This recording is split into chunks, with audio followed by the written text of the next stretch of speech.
Þegar þú ert að mæta á annað stórmóti í röð, svona reynslunni ríkar, þetta öðruvísi svona fílingur heldur en var í fyrra? Já, ég er smá yfirvegaðri núna og aðeins rólegri yfir þessu, en samt ótrúlega spennt á sama tíma.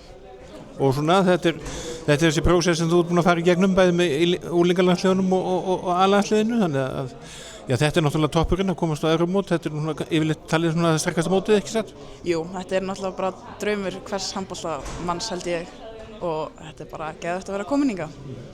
Og svona allt bara í góðu standi? Já, við erum bara mjög hressar og allar mjög ferskar og góðar. Og svona öxlið maður að stríða þér einhvern daginn, það er alveg fyrir bí? Já, ég fór í styrasprautu og ég er bara eins og ný, þannig ég er bara alveg tilbúin. Tilbúin í hlaupinu móti Hollendingunum? Ó já, mjög spennt. Og þetta verður náttúrulega nokkuð þétt leikið, það er bara einn dagur alltaf á milli og þannig að þetta er talsvert törn.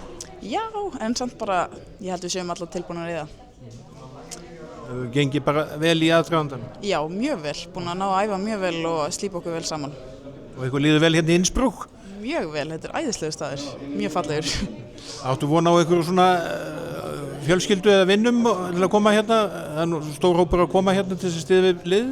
Já, mamma og pappi fylgja mér hvert sem ég fer, þannig þau eru að koma einmitt bara í dag. Mikilvægt að hafa þau alltaf með? Já, þau eru mínir helstu stuðningsmenn. Þannig að þú ert bara spennt að flauta til leiks? Rosalega spennt.